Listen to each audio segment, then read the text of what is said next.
We've been given exclusive access to the new U.S. ambassador to Israel, Mike Huckabee, as he's just getting his footing here in Israel, to hear firsthand from him how his presence here is going to shape U.S. policies in this region for years to come. I'm Mati Shoshani, you're watching TBN Israel Live. Today we have something incredibly special for you, an exclusive interview with a new U.S. ambassador to Israel, breaking down everything that's been happening in this volatile, in this pressed, in this fast-paced and fast-moving region. But first, before we get into this, take a second, pause, like, share, and subscribe to this channel to make sure you never miss another video. So let's talk about what you're about to experience. I got exclusive access here with the TBN Israel team to sit with our good friend Mike Huckabee, who is now the ambassador to Israel.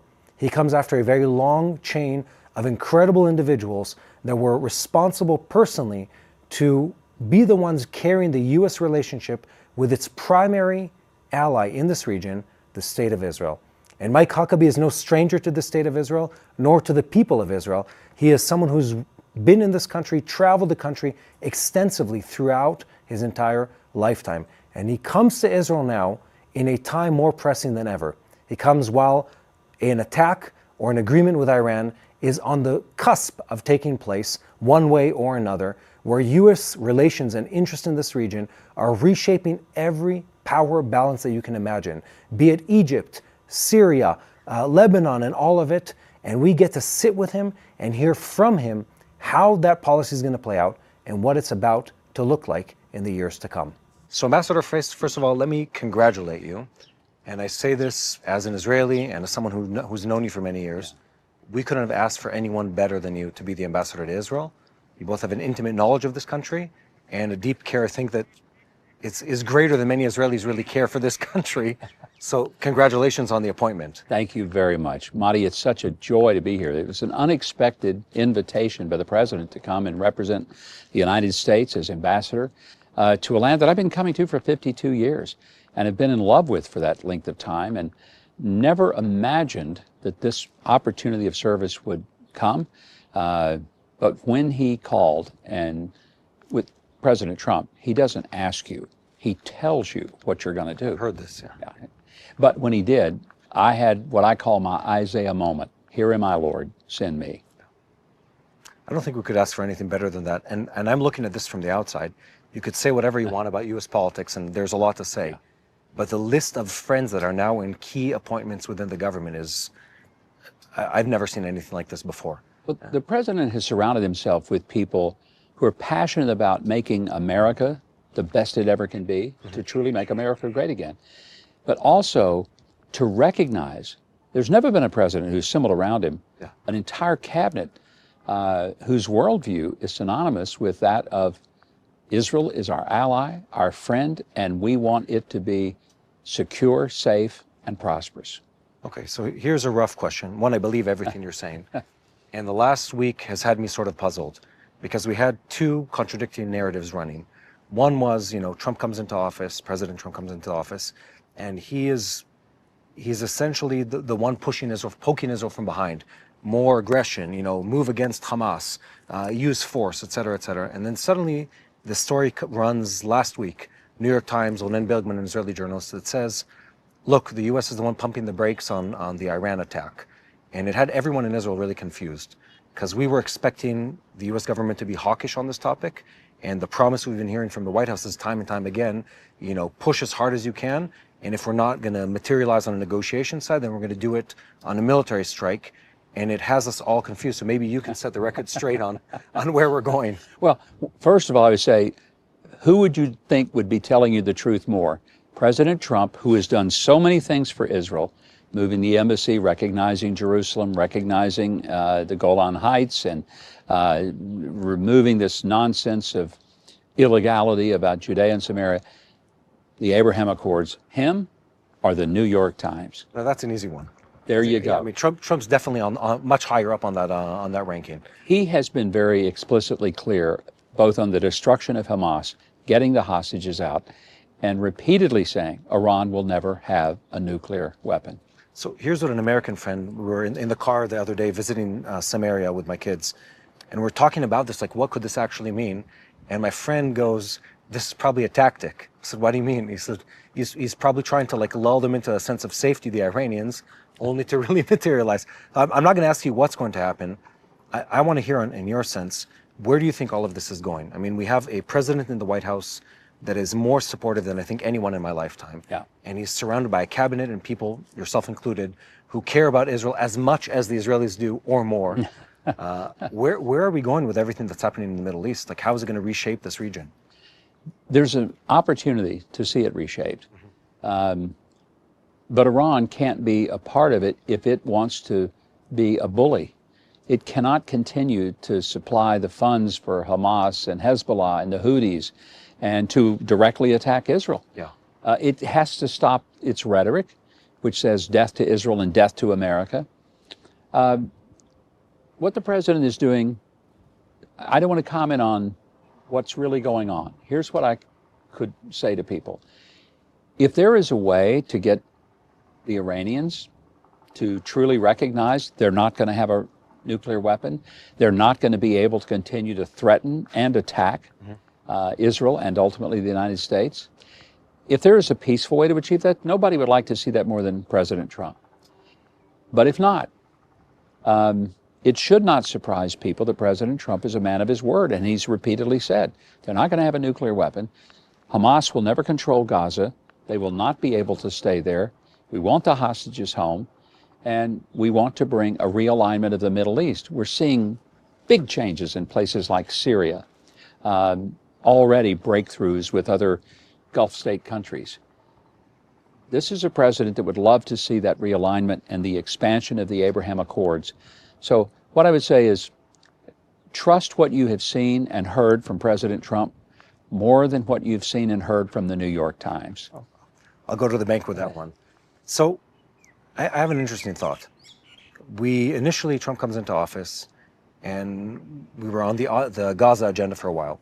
And then I realized, I think, many people did, that there was a much broader picture that was at play here, and a much bigger plan.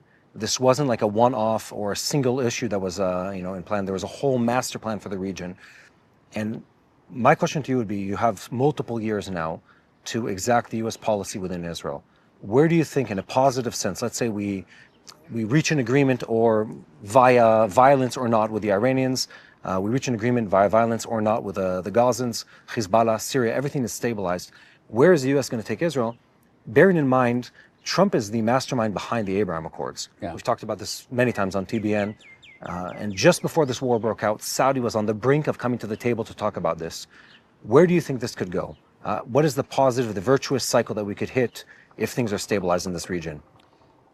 Look at the benefits to every country in the region if there's an alliance with Israel. There's no downside. Israel's not going to attack the Saudis. They never were. And they're certainly not. They're not going to attack the Emiratis. They're not going to attack the Qataris. They're not going to attack anybody else in the Middle East. They got one piece of land they care about. It's the land God gave them 3,500 years ago. They just want to protect and preserve that for their own existence and for that of their future generations. So more and more, the Arab nations understand Israel is not our natural enemy. In fact, we benefit from shared intelligence, from shared technology, from shared agricultural pursuits. I think it's a maturing of the region where the old tribal superstitious attitudes where you have to hate people because your fathers and grandfathers hated them, people are beginning to think that doesn't make any sense for us anymore. So I'm optimistic. I'm not unrealistic. I'm not assuming it's going to be an easy lift because it's going to be hard. There's a lot of old things have to break down. But if anybody can make this work, I think it's President Trump. My sense is people look at like the financial conversation that happens all the time as this like ulterior motive or almost cynical motive. And I look at it from a completely different perspective. I think many people should, is they look at what could happen in the Middle East, that if you remove the sting of the Iranians, and if you remove the fact that they're destabilizing and harmful force in this region, you could hit a cycle that brings Saudi to a place where it's able to trade and grow financially outside of just oil and et cetera. You bring in all the, let's call it the kingdoms of the region, the Jordanians, the Egyptians. We could strike gold when it comes to regional stability and regional peace. And in my mind, that takes us to almost this biblical place. Yeah. Of people talk about how could you reach this, you use the word maturing of biblical prophecy, maturing of a virtue that happens through leadership in this region. And I look at this moment in time and I say, never before in my lifetime, possibly in your lifetime too, have we been on the brink of a point where everything can switch in a positive way, where the arch nemesis of Israel and the West is on its knees about to reach an agreement, where things could be stabilized in Israel, between Israel, the Palestinians, Hamas for a generation to come, and all these countries around are waiting to see how it can be stabilized. I feel hugely optimistic. And I know you've been leading groups here talking about what God says in the Bible for decades now. How do you look at all of this? I agree with you. I think it's the most promising time ever. Part of the reason I feel this way is because the one really consistently bad actor in the entire region is Iran. Yes. For the first time since the Ayatollahs have taken over in 1979, they are at the weakest point they have ever been. Israel pretty much decimated their military capacity and a lot of their inner structure to carry out horrible things. In fact, they've had to pretty much do it through their proxies, Hamas, Hezbollah, and the Houthis. They've been able to finance it. President Trump has started to put, again, the pressure of economic sanction on them. In his first term, it bankrupted them. It put them in a position where they didn't have any money to give to their proxies. And unfortunately, the Biden administration came in, relaxed those sanctions, and suddenly Iran was rich with money and they used it to massacre people. We're in a different moment right now because of the deterioration of the Iranian threat. They are not in a strong place. They are not in a place to do something that would do anything other than absolutely jeopardize their existence. That's why I share the optimism that this is a rare and unique and one-of-a-kind moment in history to see something realign. Beautiful answer. On a personal note, you know, you've done many, many things in your life. You get this phone call, come be the ambassador to Israel. Yeah. You, I think, spend more time in Israel and have seen more of Israel than most Israelis. And I don't say this lightly. What are you hoping to do that other ambassadors haven't been able to do in this region? Well, we've had some wonderful ambassadors from the states, and some under Democrat presidents, some under Republican presidents. So I don't have no pretense I'm going to be better than them. I think, you know, I just want to do the president and my country viable and useful service. But what I would love to be able to do, first of all, I'm going to be able to say that the hostages all came home while Donald Trump was president and in the early days of his presidency. This is very important, I think, to Americans, because we have American hostages, some living, some deceased. But I want the remains of those who are deceased and the lives of those who are living, I want them home. Beyond that, I pray that we continue this bond between the U.S. and Israel, where there is such an understanding of our value of cooperation. And not just that Americans say, yeah, okay, we'll help Israel out. They really need us. I want Americans to say, wow, Israel is really helping us too. Yeah. They're doing a lot of things that benefit America, and they do. A lot of Americans don't understand that. They don't know that. So if I can help communicate the other side of that story and bring those advancements that we benefit from in the U.S., that to me would be a great joy, because it would help solidify the reasons that America needs to continue and even expand. I've seen you on the ground in Israel with countless groups in this country, and I think you and, you know, I call it your ministry work. You've done an amazing job educating people about this country, but I think a lot of people are looking at the demographics of the U.S. I think I saw a poll that came out recently. It was like 40-something% of U.S. the younger generation held semi-anti-Semitic opinions on certain issues. Highly alarming. How do you look at that? How do you look at rebuilding the U.S. relationship with Israel, both on the ideological, not just the political level, for the next generation? It's really an urgent matter to deal with. Within the U.S., it is true, younger people, even younger evangelicals, are not as supportive of Israel as their parents and grandparents. Part of it is biblical illiteracy. If you believe the Bible and you study the Bible and you learn what it says, you cannot be anti-Semitic. You just can't. You can't be anti-Israel and anti-Jew. That's just simply not possible if you embrace the book. So part of it, we've got to get back to biblical literacy with younger people. We have to challenge what has happened on university campuses where many very wealthy, oil-rich Arab nations, Muslim nations have poured billions of dollars into indoctrinating college kids, and they've done a very effective job. So there's got to be some pushback there, not necessarily saying they can't spend their money the way they want, but holding accountable these universities who are basically being bought off to shovel out this propaganda. One thing I think you're unique in is you know Judea and Samaria in a way that most people don't. I've seen the circle of friends you have. You know more about Judea and Samaria than many, many Americans, but definitely many Israelis do. What in your mind is something people need to understand about that, and how do you look at that as you sit here as the new ambassador?